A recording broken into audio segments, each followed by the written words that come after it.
నవీన్ యాదవ్ గారి యొక్క గెలుపు చాలా అవసరం ఉంది. హైదరాబాద్ లో గత 2 సార్లు కూడా 3 సార్లు మరి గోపి అభ్యర్థిగా గెలవడం జరిగింది.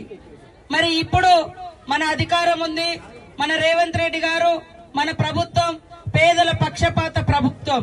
పేదలు కడుపు నిండా అన్నం తినాలని మరి బియ్యం, సన్న బియ్యం ఇస్తా ఉన్నారు. పేద ఇళ్లలో కరెంటు ఫ్రీగా ఉండాలని 200 యూనిట్లు కరెంటు ఫ్రీ వస్తా ఉంది. మరి పేదింటి బిడ్డలు ఏదన్నా అవసరం వస్తే ఫ్రీగా బస్ ఎక్కి తిరగాలని ఫ్రీ బస్ పెట్టడం జరిగింది.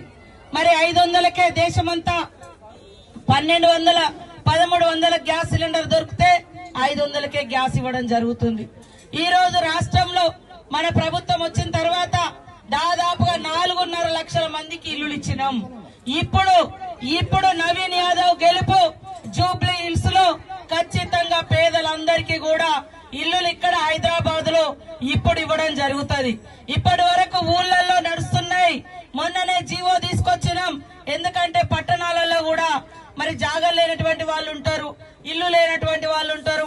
వాళ్ళకి ఎట్లా చేయాలని అంతా సర్వే చేసి ఇల్లు జాగా ఉన్నటువంటి వాళ్ళతో పాటు లేనటువంటి వాళ్ళకు కూడా G+1 కట్టించి సొంత ఇల్లు ఇవ్వాలని ఆలోచనతో ఇస్తా ఉన్నాం. ఈ రోజు మా అక్కలందరూ ఇక్కడ ఉన్నారు, ఆలోచించండి. వడ్డీ లేకుండా మహిళలకు 27,000 కోట్ల రూపాయలు ఇచ్చినాం. ఇవాళ మహిళలకు ఏదన్నా అయ్యి చనిపోతే మహిళా సంఘంలో ఉన్నటువంటి వాళ్లకు 10 లక్షల ఇన్సూరెన్స్ పెట్టినాం. ఇవాళ బస్ ఫ్రీనే కాదు, బస్సుకు ఓనర్లను చేసి డివిజన్ల వారీగా మహిళా సమైక్య బస్సులు కూడా ఇచ్చినాం. మరి ఊర్లలో కూడా బస్సులు కూడా మండల సమైక్యకు మహిళలకు ఉపయోగపడడం జరిగింది. కాబట్టి ఇప్పుడు వాళ్ళు అధికారంలో లేరు, అధికారంలో ఉన్నా కూడా వాళ్ళు అప్పుడు ఏం పని చేయలేదు వాస్తవానికి ఆ అభ్యర్థి.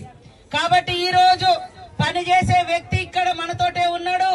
మరి రేపు గెలిస్తే పనిచేసే వ్యక్తి ఎమ్మెల్యే కూడా మరి గల్లీ బిడ్డ, ఆయన దొరల బిడ్డ కాదు, గరీబోళ్లకు అందుబాటులో ఉండి గల్లీలో జూబ్లీ హిల్స్ లో పుట్టినటువంటి బిడ్డ, గల్లీలో తెలిసినటువంటి వ్యక్తి నవీన్ పేరులోనే విజయం ఉన్నది.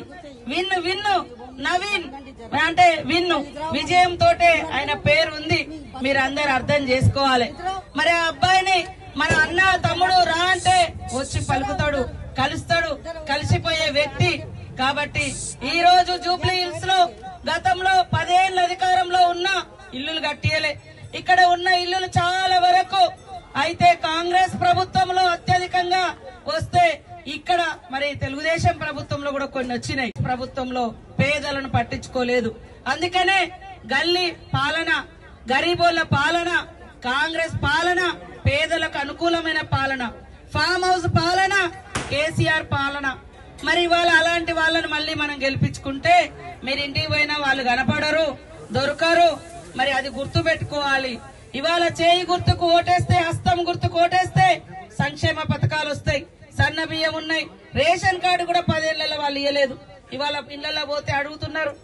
మొన్న కాంగ్రెస్ ప్రభుత్వంలోనే ఇల్లులు రేషన్ కార్డులు ఇచ్చిర్రు మాకు అని. ఇప్పుడు ఇళ్ల స్కీమ్ మొదలైంది. దయచేసి అధికారంలో ఉన్నాం, ఖచ్చితంగా పనిచేస్తాం. మీరందరూ కూడా చేతి గుర్తుకు ఓటేయండి. వాళ్ళు అంటా ఉన్నారు సెంటిమెంట్ అని. అరే 3 సార్లు గెలిపించారు వాళ్ళ కుటుంబాన్ని. నవీన్ 2 సార్లు ఓడిపోయిండు. మరి ఓడిపోయినా మన మధ్య తిరుగుతా ఉన్నాడు. ఆ వ్యక్తిని గెలిపించుకోండి. ఇక్కడ మేము మంత్రులుగా పనిచేస్తున్నాం.